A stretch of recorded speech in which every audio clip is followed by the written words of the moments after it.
본 방송에서 제공하는 투자 정보는 투자 판단에 대한 조언입니다.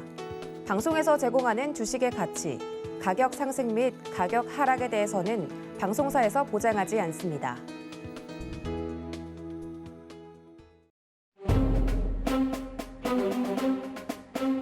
안녕하세요. 주유소 서경의 부장들. 오늘은 제가 임시 방송 부장입니다. 안녕하세요. 최슬기입니다. 잠시 도지은 아나운서가 자리를 비우고 있는 사이 제가 권력욕이 굉장히 커서 오늘 이 자리에 잠시 나왔습니다. 임시 부장이라서 여기다 이렇게 뭐 부장 완장 하나 만들어 주시지 않을까 살짝 기대해 봤는데 그런 건 없었네요.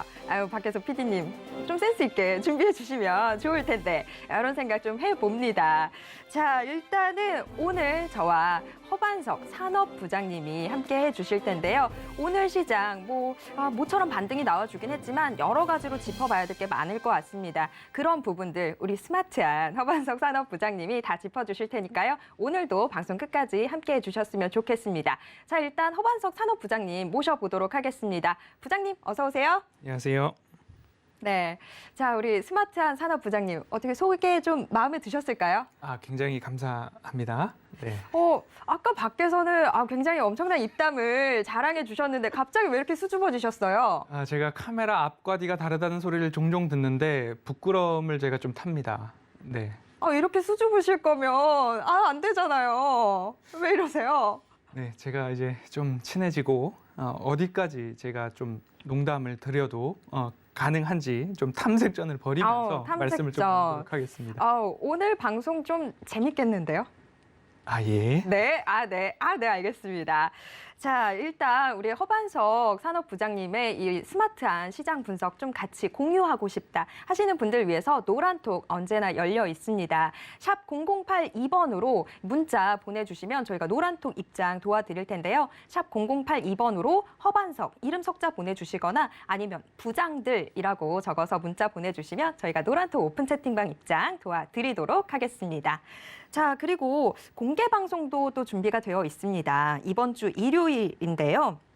이번 주 일요일 오후 6시 이 허반석 위원님의 이 시장 대응 전략을 꿀팁을 공개해 드리는 자리가 있습니다. 역시나 여기에 참여 원하시는 분들도 문자 샵 0082번으로 허반석 이름 석자 적어서 보내주시면 저희가 안내해 도와드리도록 하겠습니다. 자, 오늘 시장부터 좀 짚어봐야 될 것 같습니다. 모처럼 정말 시장이 빨간 불을 보여준 하루였는데요. 아무래도 그래도 오늘도 여전히 이슈는 2차 전지주들이 다 가져간 하루였던 것 같습니다. 이렇게 모처럼 빨간 불이 들어왔던 오늘 시장. 자, 허반석 산업부장님은 좀 어떻게 보셨는지 궁금합니다. 네, 시장이 이번 주 내내 많이 어려웠습니다. 미국 시장에서부터 불어온 바람들이 국내 시장에도 변동성을 확대시켰고 그리고 거기에 따라서 하락을 많이 보였습니다. 하지만 월, 화, 수요일을 지나면서 오늘 좀 반등이 나오기는 했는데 안심하기는 좀 이르다라는 말씀 먼저 좀 드리고 싶고요. 그리고 어제장 같은 경우에는 장전 노란톡 오픈 채팅방에서 최악의 선택만은 피하자라는 말씀을 오늘 시장에서 꼭 가져갔으면 좋겠습니다. 오늘 시장에서 좀 그래도 하나의 기준점으로 삼고 시작했으면 좋겠습니다라는 이야기를 수요일 장전 오픈 채팅방에서 좀 말씀을 드렸습니다.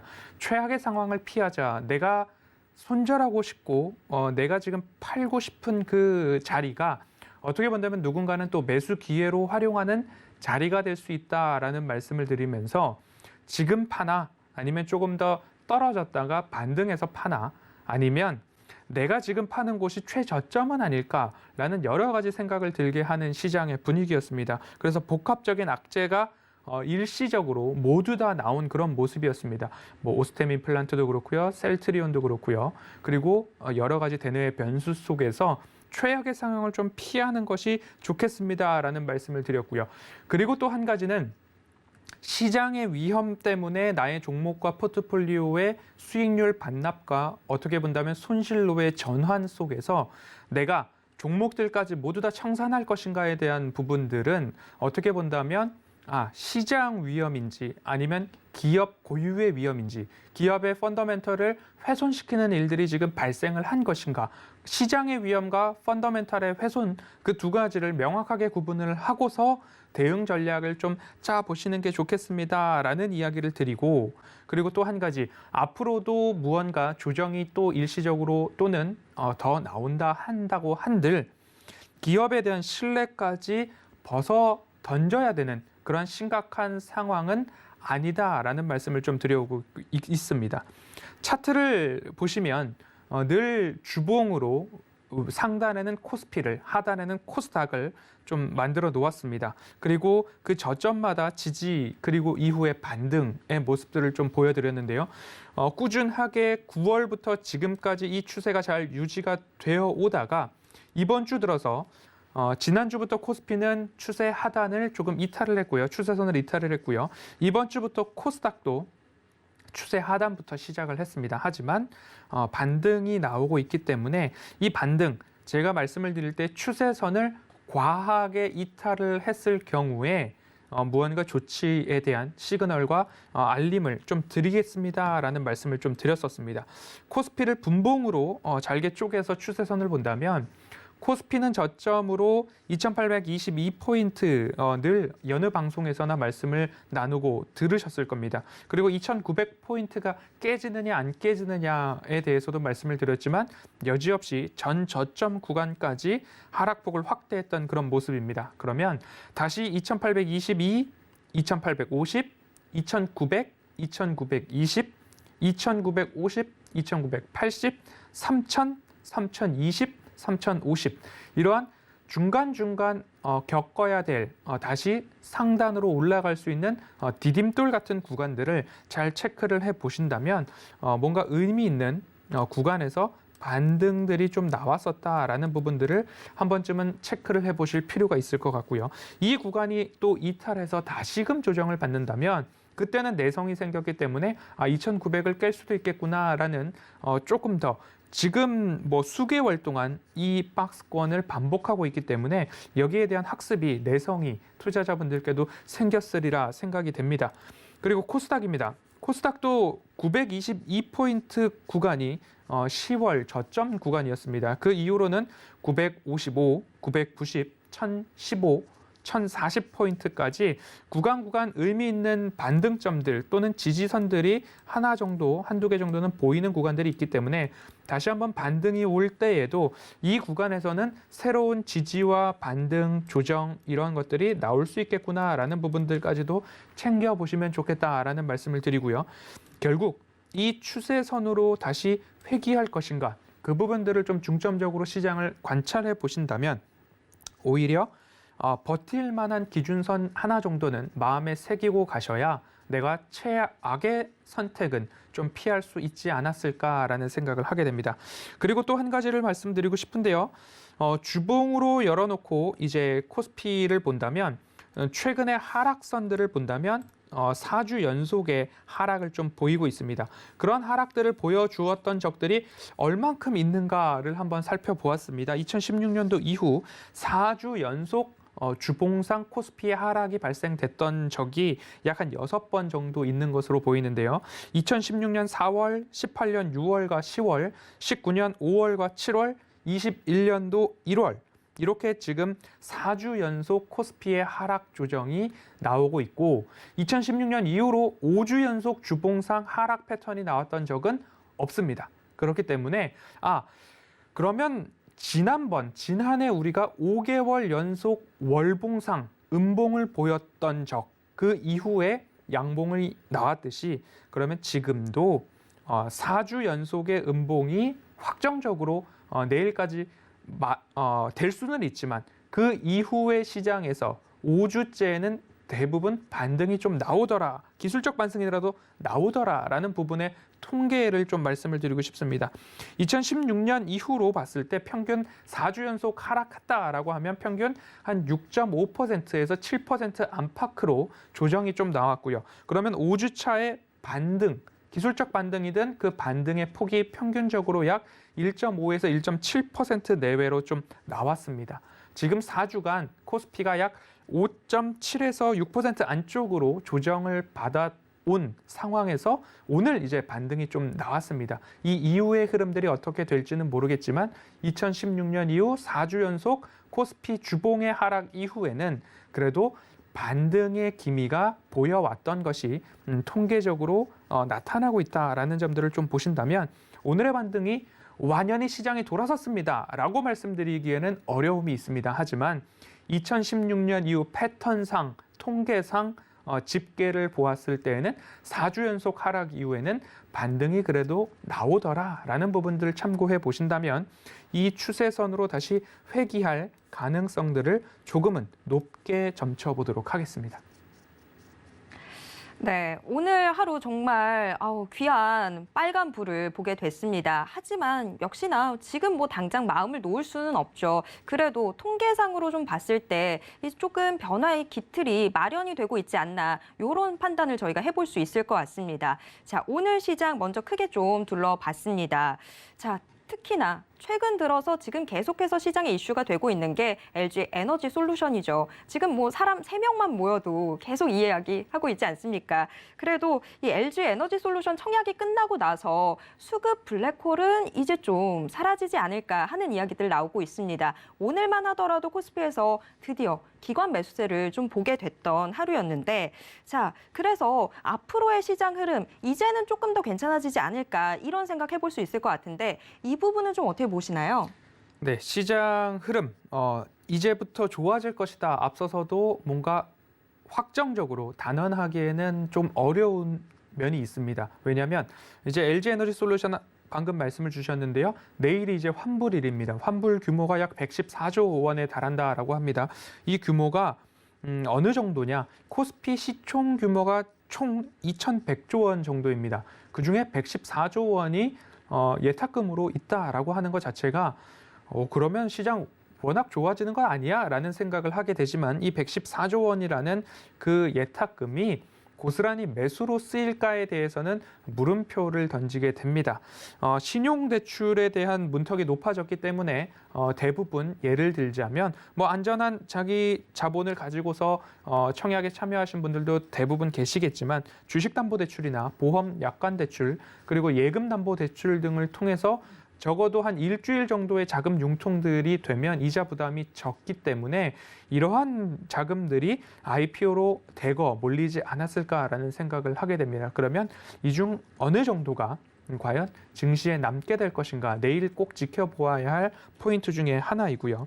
코스피 그리고 코스닥 바닥인가에 대해서 말씀을 드리기보다는 늘 강조드렸던 게 박스피입니다. 지금은 유동성 공급 이후에 테이퍼링과 그리고 금리 인상, 달러 강세 그 이후에 자연 긴축 효과까지 가야 하는 여정을 우리가 보내고 있기 때문에 박스권에 대한 부분들을 우려하셔야 됩니다라는 말씀을 드리면서 추세 저점에서는 용기를 좀 내보시죠라는 말씀과 추세 상단에서는 주의가 필요합니다라는 이야기를 누차드리고 있습니다. 그러면 코스닥 차트에서 주의와 용기에 대한 부분들 지금 이러한 차트가 일어났으니까 드리는 말씀보다도 10월, 11월, 12월 그리고 1월 달까지도 용기와 두려움, 용기와 주의, 용기와 기회 이러한 키워드를 통해서 시장에 대해서 누차 강조를 드리고 있습니다. 그러면 빨간색 동그라미와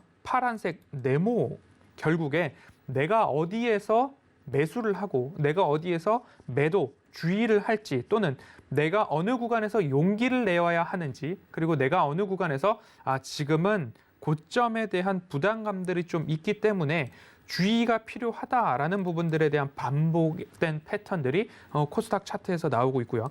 또 한 가지는 코스피에서도 유사한 흐름들이 나타나고 있습니다. 그러면 이러한 흐름들이 지속적으로 반복되고 있기 때문에 파란색 네모 구간에서는 무언가 주의가 필요하고 빨간색 동그라미 구간에서는 그래도 용기를 내볼 수 있지 않을까라는 고민들을 하셔야 되는 자리다라는 말씀들을 꼭 드리고 싶습니다. 추세 저점에서는 용기를 내볼 수 있는 그러한 부분 그리고 추세 상단에서는 주의가 필요하다라는 말씀들을 드려오고 있고요.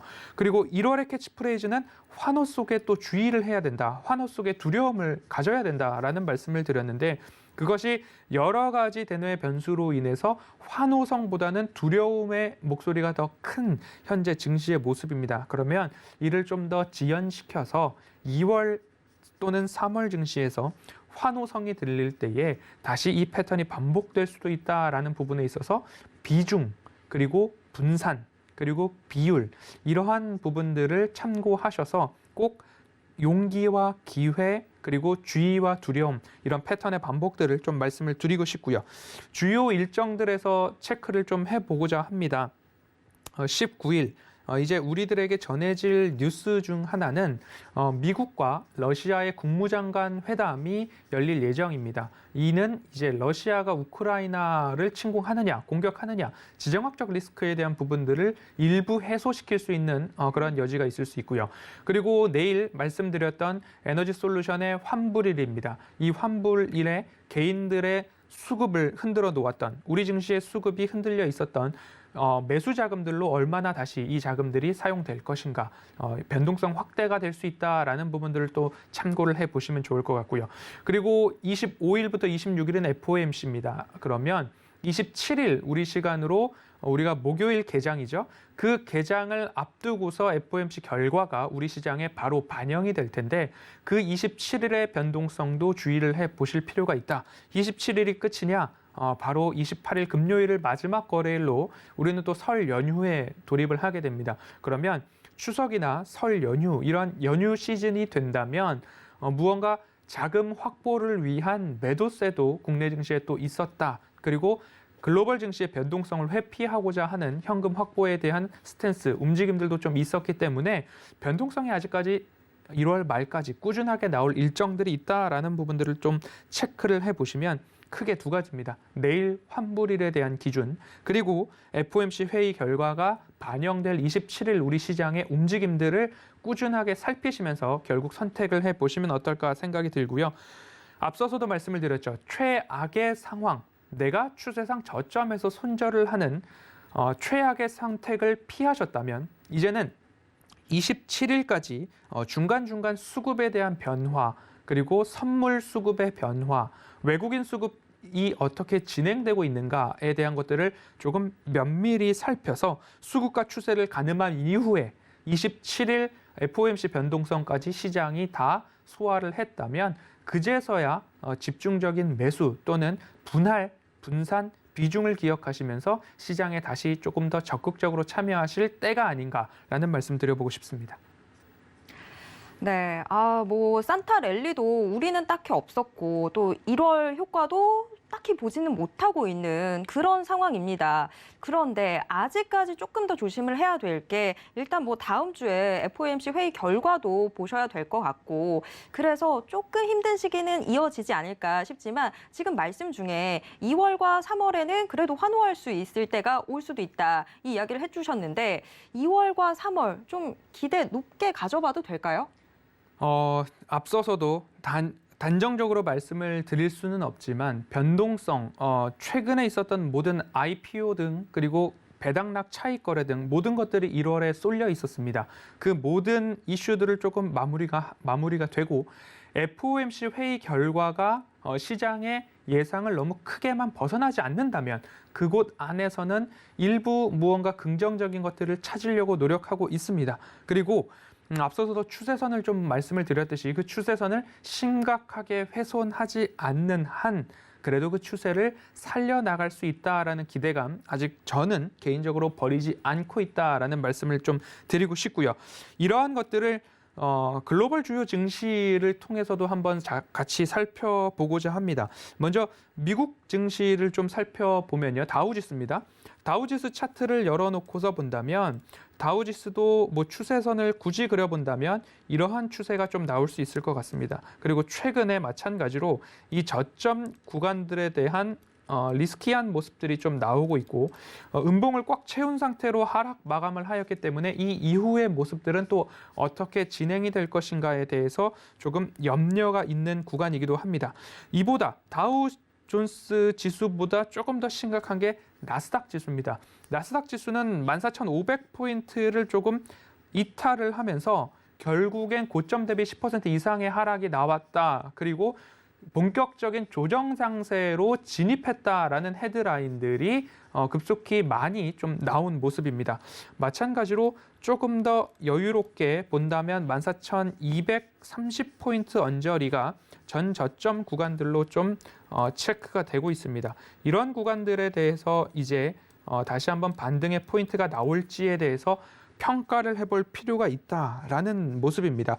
나스닥이 최근 하락에 있어서의 매도 규모가 약 200억 불 정도 규모라고 합니다. 하지만 통계적으로 다시 수급적으로 매수가 들어왔다라는 부분들은 200억 불 중에서 20%도 채 되지 않는 모습들이 좀 집계가 되고 있다라는 이야기들이 있는데요. 이런 부분들을 볼 때에 기술주 중심의 차익 실현 또는 기술주 중심의 매도세가 이 정도 되면 마무리가 되어야 되지 않나라는 생각을 하게 되는 최근의 흐름입니다. 그래서 어떻게 보면 금리 상승기 그리고 양적 긴축에 대해서 시장은 본격적인 준비를 이미 연초부터 그리고 우연찮게도 이 고점 영역에서 이루어 가고 있다. 그래서 주의와 두려움을 느껴야 될 구간과 그리고 용기를 내야 할 구간들의 구분이 나스닥 지수에서도 명확하게 나오고 있는데 나스닥 지수가 이제 본격적인 하락장에 진입을 했느냐 이 부분에 대해서도 차라리 14,200포인트를 확실하게 뚫고 내려가면 그때 결정을 해도 좋겠습니다라는 말씀을 드리고 싶습니다.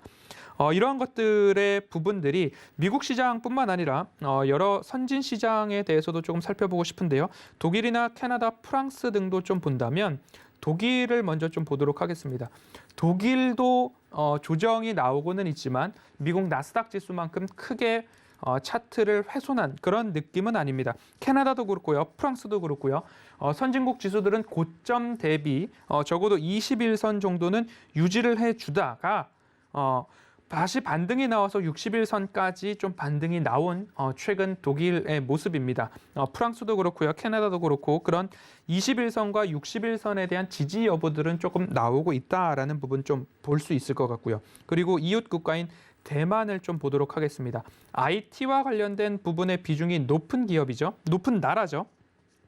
21선을 유지를 해주고 있는 모습이다라는 말씀을 드리면서 21선을 아주 약간 이탈했습니다. 그런데 추가 하락보다는 십자를 나타내면서 이 구간에서 아무리 떨어진다 하더라도 61선까지는 굉장히 많은 여유가 있기 때문에 21선을 중심으로 조정이 마무리 국면에 들어가지 않을까라는 생각이 들고요. 그리고 호주에 대해서도 좀 본다면 호주 같은 경우에는 소비재에 관련된 부분들이 굉장히 높은 국가죠. 호주는 61선을 유지를 하다가 나스닥 지수 글로벌 미 증시의 폭락과 함께 전 거래일 121선을 좀 뚫고 내려왔습니다. 그래도 볼린저 밴드 하단 구간에서는 다시 반등이 좀 나와주고 있는 모습들이기 때문에 호주도 조정을 받았지만 오늘 장에서 반등의 조짐이 나오고 있다라는 부분 좀 보여지고요. 그리고 그리스나 태국 이런 쪽도 한번 보자면 태국을 먼저 좀 볼까요? 신흥국 중에서는 아직까지 굉장히 여유로운 모습입니다. 신고점 부분에서 움직임은 나오고 있습니다. 태국도 그렇고요. 인도도 그렇고요. 뭔가 이머징 국가에 대해서는 이 금리 인상 그리고 양적 긴축에 대한 충격들, 달러 강세에 대한 충격들이 더 많이 나와야 정상이다라는 이야기들을 하고는 있지만 실질적으로 지수 자체로는 아직까지 견조한 흐름들이 나오고 있다라는 부분입니다. 그리고 사우디아라비아나 멕시코 여전히 신고가 갱신을 하고 있고요. 작년 하반기 글로벌 시장에서 가장 부진했던 홍콩이나 브라질 같은 경우를 본다면 바닥에서 반등이 나오고 있다라는 모습들을 좀 볼 수 있습니다. 이렇게까지 좀 글로벌 증시들을 다방면으로 한 번씩 차트를 돌아보았는데요. 끝으로 대망의 러시아를 좀 봐야 될 것 같습니다. 러시아 증시를 열어놓고 본다면 이렇게 나올 것 같습니다. 굉장히 많이 떨어져 있고 지정학적 리스크에 대한 부분들이 좀 어려운 구간인데 이 볼린저 밴드 200일선으로 수정을 했을 때에 볼린저 밴드 200일선 이 노란 색깔 라인을 뚫고 내려간 모습들이 보입니다. 볼린저 밴드 200일 선으로 설정을 해놓고 러시아 증시를 본다면 200일 볼린저 밴드를 이탈을 했습니다. 이 이탈을 했던 적들이 그렇게 흔한 일인가에 대해서 한 번쯤 더 살펴보신다면 굉장히 흔치 않은 일이다. 지정학적 리스크, 전쟁에 대한 위협, 일어나지 말아야 될 위협이 가능성으로 제기가 됐다라는 것만으로도 이러한 흐름들이 좀 나오고 있는데요. 이러한 것들을 우리나라 국내 코스피에도 적용을 좀 시켜보도록 하겠습니다. 동일하게 볼린저 밴드 200일 선으로 조정을 하였고요. 200일 선이 훼손되었던 적이 그렇게 많은가를 보았을 때 현재 코스피 차트에서 200일 선 구간에서 바닥을 기고 있는 모습들이 꾸준하게 나오고 있습니다. 그런데 200일 선을 이탈을 하는 일들이 1년에 그렇게 많이 나오는 일들이 아니다라는 말씀들을 좀 드리고 싶고요. 이 구간에서는 그래도 반등이 나와야 하는데 러시아 같은 경우에는 전쟁의 위협, 지정학적 리스크가 있으니까 볼린저 밴드 200일 선 구간을 아래로 뚫고 내려왔다. 납득이 되는 구간입니다. 하지만 국내 증시는 왜 이머징 국가들은 신고가 또는 어마어마한 하락 이후에 반등을 보이고 있는 모습들이 홍콩과 브라질에서도 나오고 있는데 왜 국내 증시는 유독 지정학적 리스크가 그렇게 화두로 오르지도 않았는데도 불구하고 러시아 마냥 이러한 흐름들을 보이고 있는가? 무언가 납득이 쉽게 가지 않는 그런 모습입니다. 그래서 제가 추세선을 놓고서 그 추세를 지켜갈 것입니다라고 그냥 입으로만 마냥 말씀드리는 것이 아니라 글로벌 증시 그리고 아시아 증시 그리고 주요국의 지수 모든 것들을 좀 보았을 때 유독 우리나라 증시는 참 어렵다, 약하다, 얄밉다, 어떻게 보면 억울하다라는 이야기까지 좀 나올 수 있을 것 같습니다. 그래서 추세선 위로 올라올 수 있는 가능성은 아직 남아있다라는 말씀을 좀 드리고 싶고요. 그래서 우리나라가 연말 배당락 차익 거래부터 시작을 해서 오스템 임플란트, 셀트리온 그리고 초대형 시총 3위, 2위를 넘나드는 수급 블랙홀로 작용했던 LG에너지솔루션의 공모 청약도 마무리가 되었고 이제 끝으로 남아있는 FOMC 회의 결과만 지나고 나면 그래도 우리 시장 이보다 더 하락할 확률, 가능성보다는 이곳에서 다시 반등을 해줄 가능성을 보다 조금 높게 보고 있습니다. 하지만 돌다리도 두드려보고 건너자라는 말이 있듯이 27일 FOMC 회의 결과가 어떻게 시장은 소화를 하는가 그 부분까지 좀 체크를 하신 이후에 본격적으로 비중, 분산, 분할에 대한 전략을 시행하시는 것을 조금 더 추천드리고 싶습니다. 네, 글로벌 증시 좀 크게 둘러봐 주셨습니다. 지금 글로벌 증시 악재가 또 너무 많죠. 미국의 긴축에 대한 그런 우려에 더해서 러시아와 우크라이나 간의 이 지정학적 위기까지 더해지면서 정말 지금 다 파란불 들어오고 있는 그런 상황들인데 자, 미국의 긴축으로 인한다면 특히나 제일 걱정됐던 부분들이 신흥국 시장 이거 어떻게 할 거냐 이런 부분들이었는데 오히려 신흥국 시장들은 더 견조하게 잘 버텨주고 있는 것 같습니다. 오히려 크게 과민 반응을 했던 게 우리나라 증시가 아니었나 이런 생각이 드는데 자, 우리나라 증시 부잣집 귀한 자식도 아니고 굉장히 지금 뭔가 위기에 아주 과민 반응하는 그런 모습들 나타나고 있는데 대응 전략 살짝 말씀해 주시긴 하셨지만 우리 증시, 우리 투자자분들 어떤 대응 전략으로 좀 당장 내일 아침장 어떻게 대응하시면 또 좋을까요? 네, 최근에 저는 차티스트는 아니지만 최근에 이러한 것들이 좀 유행을 하나 봅니다. 이렇게 눈을 그리고 고양이가 있다, 이런 이야기들 많이 하시면서 이 이후에는 고양이가 손을 번쩍 든다라는 이야기들을 여러 가지 매체나 그리고 우리 서울경제TV에서도 말씀해 주시는 모습들을 좀 보았는데요. 결국 주의할 구간과 용기를 낼 구간 이후에는 좋은 일, 그 긍정적인 해석에 대한 부분들을 좀 말씀을 하고 계신 게 아닌가 싶습니다. 성장주, 2차 전지 소재 관련된 ETF 자금들이 LG에너지솔루션 공모 청약을 위해서 어마어마한 매도세를 보였다가 이제는 다시 2차 전지 소재 중심으로 반등세가 오늘 장에서도 좀 보여졌습니다. 결국 성장주라고 해서 모두 다 무너진다라기보다는 늘 강조를 드리는 실적과 실체에 대한 부분들을 꼭 확인을 해 보셨으면 좋을 것 같고요. 그리고 코스닥 시총 1위 기업이 바뀌었습니다. 에코프로비엠이 코스닥 시총 1위로 올라섰는데 그러면 그 이후에 에코프로비엠 시총 1위를 차지하기 전과 후의 모습들은 어떻게 또 이어질 것인가? 왜 그 기업은 시총 1위까지 올라갈 수 있었는가? 이러한 것들을 다시 한번 공부를 해보시는 기간으로 내일 환불일과 그리고 27일 FOMC 회의 결과가 반영되기 전까지 보수적, 제한적이라는 단어들을 노란톡 오픈 채팅방에서도 많이 말씀을 드리고 있습니다. 보수적, 제한적이라는 것은 내가 확실하게 이곳에 베팅을 한다라기보다는 저점에서는 용기를 좀 내보시고 고점에서는 주의를 반복하는 매매를 보수적, 제한적, 그리고 비중의 분산, 그리고 매수와 매도에 있어서 모두 다 분할, 이런 중요한 키워드들도 한번 좀 보셨으면 좋을 것 같고요. 2차 전지 소재주에 대해서는 제가 지난주 작전 리포트 시간에도 아침 방송에서 말씀을 좀 드렸는데요.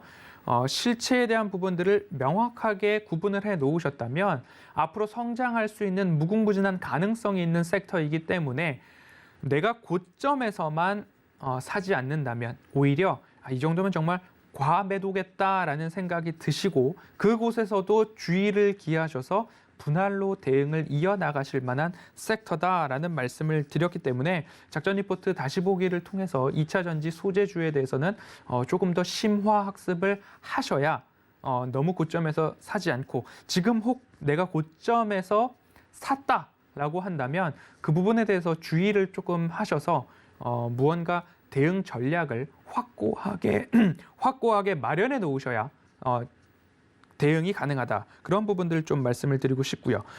이제 글로벌 증시까지도 보았고 그러면 앞으로의 국내 시장에 대해서 그리고 우리가 어떻게 시장을 바라보고 전반적인 기준이 있어야 그 기준을 가지고 시장 대응이 필요하다라는 말씀을 드리고 있는데 저의 기준은 이러한 추세선입니다. 이 코스피 위의 차트와 코스닥 아래 차트 추세선을 심각하게 훼손하지 않는 한 이 추세의 패턴은 이어갈 것이다 라는 기준을 9월 달부터 매 방송마다 좀 말씀을 드리고 있습니다. 거기에 대한 이야기를 좀 드릴 텐데요.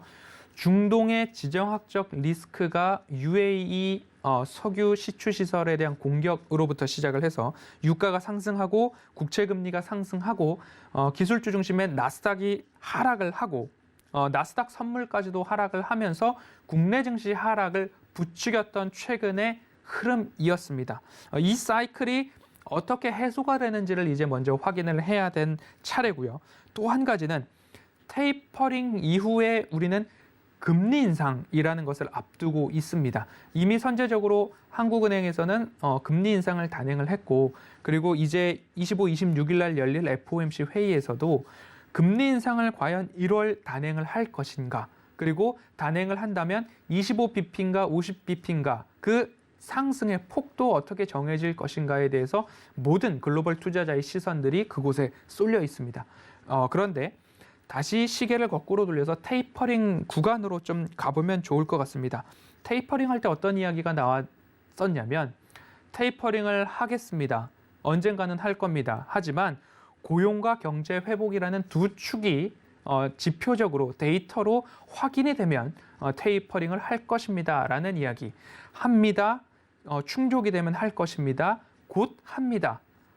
조금 기다리고 있습니다. 하지만 인플레이션이 이렇게 너무 올라가면 연준은 수단을 강구할 것입니다. 연준은 이러한 것들을 통제할 수 있는 카드를 갖고 있습니다. 테이퍼링 하나만 가지고서도 FOMC 회의가 열릴 때마다 또는 무언가 인터뷰 청문회가 있을 때마다 파월 의장과 옐런 재무장관이 핑퐁 게임을 하듯 시장의 채찍과 당근을 지속적으로 반복했습니다. 그러다가 시장이 테이퍼링에 대해서 내성이 생기고 투자자들도 테이퍼링에 대한 것들을 일정 부분 리스크 관리를 했다라고 판단이 되었는지 테이퍼링을 단행을 하고 실행을 하자 시장은 오히려 이벤트 해소, 리스크 해소로 일부 받아들인 부분도 있습니다. 그러면 동일하게 이 테이퍼링의 핑퐁 게임을 금리 인상에도 좀 가져다 붙여보고 싶습니다. 금리 인상 할 수 있습니다. 연내 2회 연내 3회, 연내 4회, 이제는 연내 7, 8회까지도 이야기가 나오고 있습니다. 금리 인상을 1월에 할 것입니다. 금리 인상을 3월에 할 것입니다. 인플레이션이 좀 잦아들면 5월에 할 것입니다. 여러 가지 전망과 추측들이 나오면서 이제 시장 참여자들, 투자자들은 테이퍼링 이후에 금리 인상이라는 것이 우리에게 주거니 받거니 하는 모습들을 앞으로도 경험을 하시지 않을까 생각이 됩니다. 그러면 그리고 시장 참여자 여러분, 이 금리 인상을 할 수 있으니까 여기에 대응을 하시고 금리 인상이 급격하게 나올 수 있어도 거기에 대응을 하셔야 됩니다. 라는 이야기들을 빠르게 또는 급격하게 한 차례 올릴 때마다 50bp씩 급격하게 그리고 테이퍼링의 단위도 더 빠르게 할 수 있다라는 이야기들을 시장에 한번 던져보기도 하고 수습해보기도 하고 시장이 너무 화들짝 놀라면 조금 다독이는 발언들이 나오기도 했던 모습들을 테이퍼링의 그 시간 동안 약 6개월에서 9개월 동안 우리가 지켜봐 왔다는 거죠. 그러면 연준은 이미 금리 인상 카드를 테이블 위에 딱 올려놓고 금리 인상 1월에 할 것인가 3월에 할 것인가 횟수는 어떻게 할 것인가 점도표 등을 통해서 우리에게 꾸준하게 이야기를 전해오고 있습니다. 마찬가지로 시장이 금리 인상을 하면 화들짝 놀랄 수도 있겠습니다. 하지만 거기에 대한 충분한 시그널들을 주고는 있지 않은가 한번 생각을 해보셔서 금리 인상도 테이퍼링과 마찬가지로 이벤트 해소, 리스크 해소로 받아들일 수 있지는 않을까. 그러한 여지는 전혀 없는 것인가. 이 부분도 좀 참고를 해보시면 좋겠다라는 말씀. 결국 핑퐁 게임에 잘 적응을 할 필요가 있다라는 말씀을 드리고 싶고요. 테이퍼링과 금리 인상 그리고 양적 긴축 여러 가지 이슈에 민감한 글로벌 증시입니다. 그래서 기술주들도 그렇고요. 여러 모습들을 좀 보여주었는데 아직까지 지켜야 할 구간들에서는 지켜나가고 있다. 조금 염려되는 구간은 우리나라 코스피 코스닥 차트보다도 나스닥 지수가 결국 그 구간을 마의 구간을 이제 뚫고 내려갈 것인가. 오히려 이 부분이 조금 더 중점적으로 봐야 될 구간인데요. FOMC 회의에 대해서 말씀을 드려보자면 너무 크게 예상 밖의 일이 일어나지 않는다면 차라리 시장은 그래도 FOMC 연준의 스탠스가 시장을 죽이지는 않는구나. 그리고 연준이 하고 싶은 일들은 미국의 아메리칸 퍼스트겠죠. 지금 연준은 중국과 보이지 않는 기축통화국가 G2라고 하는 경제 대국의 눈치 싸움 또는 보이지 않는 전쟁, 경제 전쟁을 진행하고 있죠. 미국은 금리 인상과 양적 긴축에 대해서 말을 하고 있는 동시에 중국은 오히려 유동성 공급에 대한 이야기들을 하고 있습니다. 어느 국가가 이곳에서 더 이득을 볼 것인가 그리고 승기를 잡을 것인가 조금 더 지켜보아야 한다라는 판단이고요. FOMC에서도 늘 변수가 있기 마련이죠. 연준이 예상 밖 너무 매파적으로 너무 공격적으로 발언을 하지만 않는다면 그러면 시장은 안도감으로 기술적 반등 자리에서 반등이 나올 수도 있다라는 그런 기대 섞인 목소리들이 조금 더 많아지고 있는 모습입니다. 특히 오늘 우리나라 시장이 반등을 하면 긍정, 희망의 회로가 조금 더 많이 도는 것이 사실이겠죠. 그런데 현 구간은 어떻게 보면 불확실성이 조금 더 높다. 그런 상황이기 때문에 당장의 FOMC 회의에서 이러한 결론이 날 것이다. 또는 FOMC가 이벤트 해소로 인해서 나스닥이 반등이 나올 것이다. 너무 근시안적인 판단에 너무 집중하시기보다는 조금 더 길게 보면 좋겠다라는 말씀들을 좀 드리고 싶습니다. 그래서 27일 FOMC 결과를 확인한 이후에 비중을 실더라도 비중, 분산, 분할 이 부분들을 조금 더 깊게 생각을 하셔서 내가 지금 여기서 한번 베팅을 해볼까라는 생각이 드신다면 이왕 기다린 거 차라리 27일 FOMC 회의 결과가 우리 시장에 반영되는 날이기 때문에 그때 판단을 해도 늦지 않는다라는 말씀들을 꼭 드리고 싶습니다. 왜냐하면 코스피 지금 2850을 깨고 2822선을 터치하지 않고 막 반등이 나오고 있는 상황이기 때문에 여기서 조금 반등이 나온다 하더라도 2920포인트 언저리까지 되돌림이 나올 것입니다.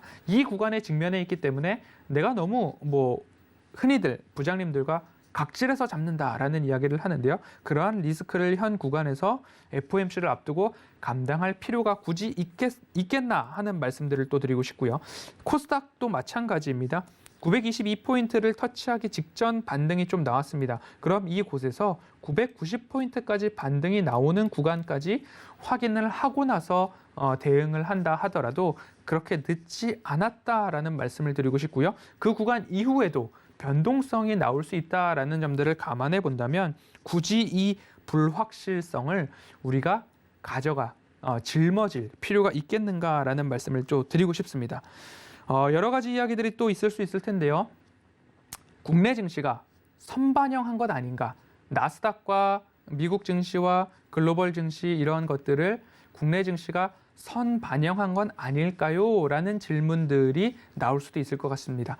그런데 이 선반영이라고 한다면 미국의 국채금리가 더 올라야 되겠죠. 10년물 국채금리가 적어도 2%를 육박하는 모습들이 나와야 여러 가지 지표들이 모든 것들을 선반영하고 있다라는 포인트 중에 하나가 될 수 있을 것 같고요. 그리고 또 이렇게 긴축에 대한 부분들, 금리 인상에 대한 부분들이 확고해진다면 안전자산보다는 달러에 조금 더 집중이 되면서 금 가격이 더 내려가야 된다라는 부분들이 있습니다. 금 가격도 미국 10년물 국채금리가 더 올라가야 되는 것처럼 금 가격은 오히려 밑으로 더 떨어져야 될 하방이 조금 더 남아있기 때문에 모든 지표들이 선반영을 했고 국내 증시가 미국 증시보다 앞서가고 있고 선반영을 이루고 있는 것 아닌가요?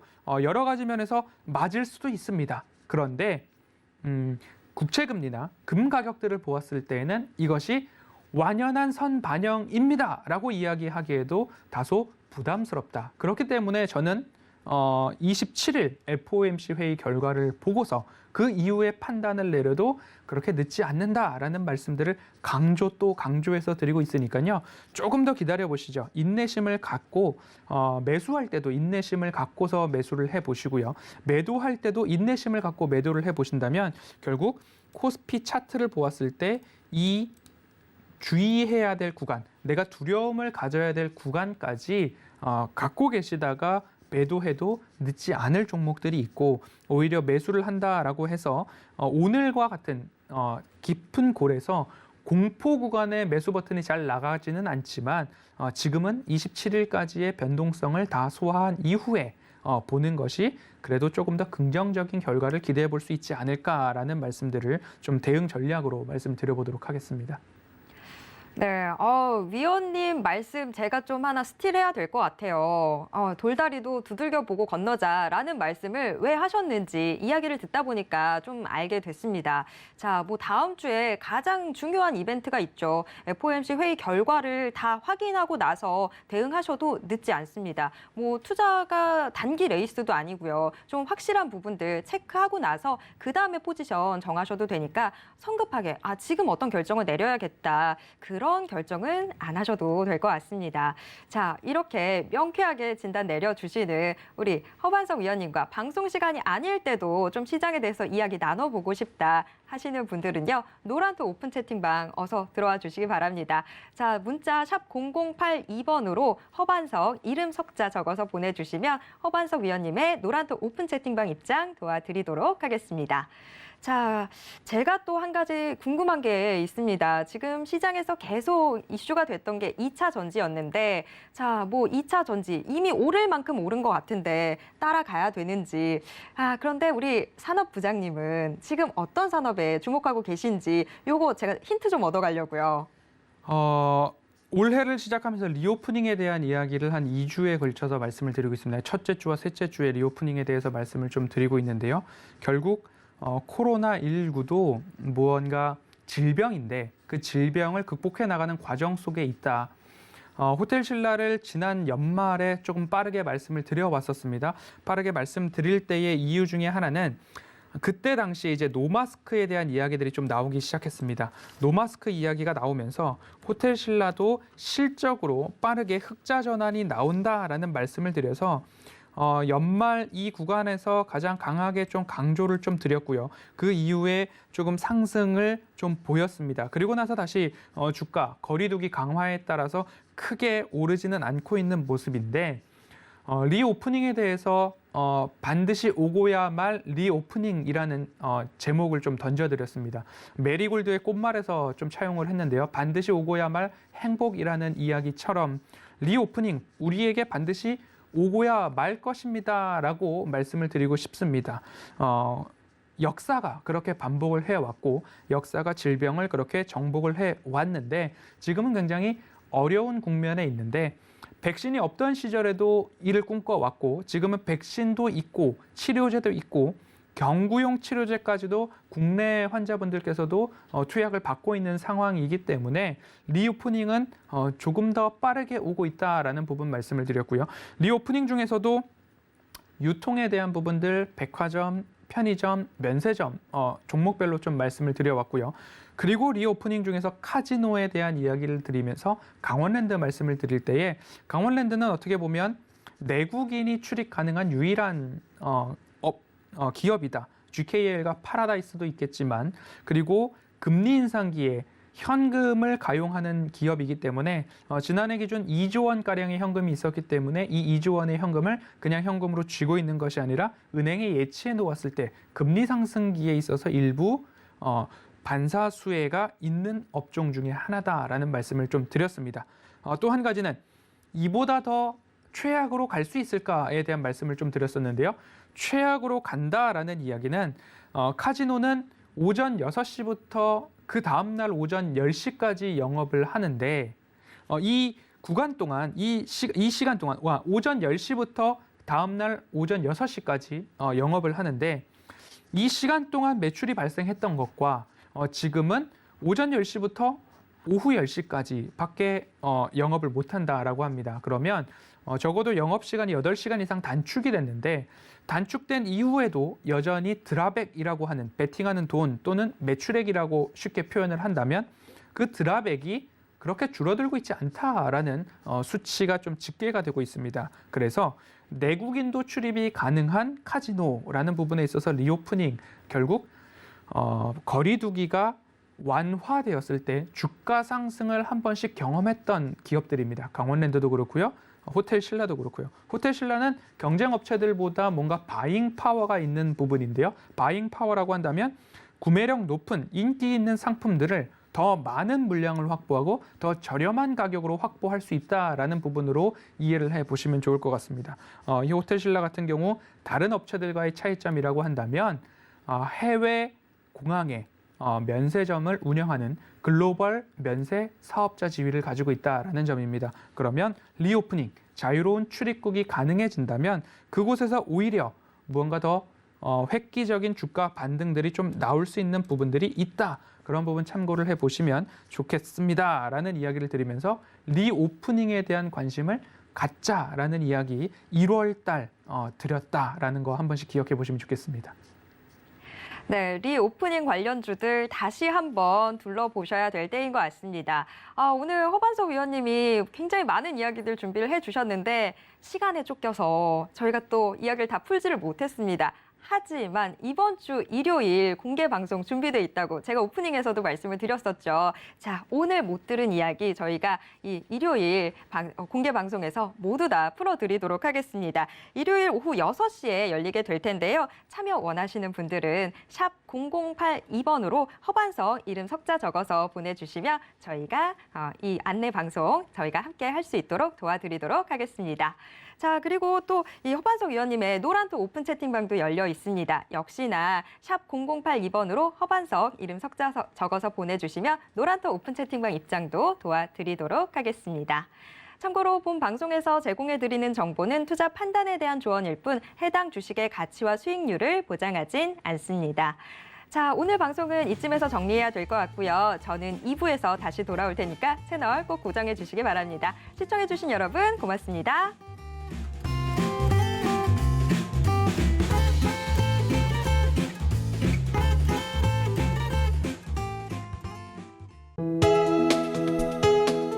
본 방송에서 제공하는 투자 정보는 투자 판단에 대한 조언입니다. 방송에서 제공하는 주식의 가치, 가격 상승 및 가격 하락에 대해서는 방송사에서 보장하지 않습니다.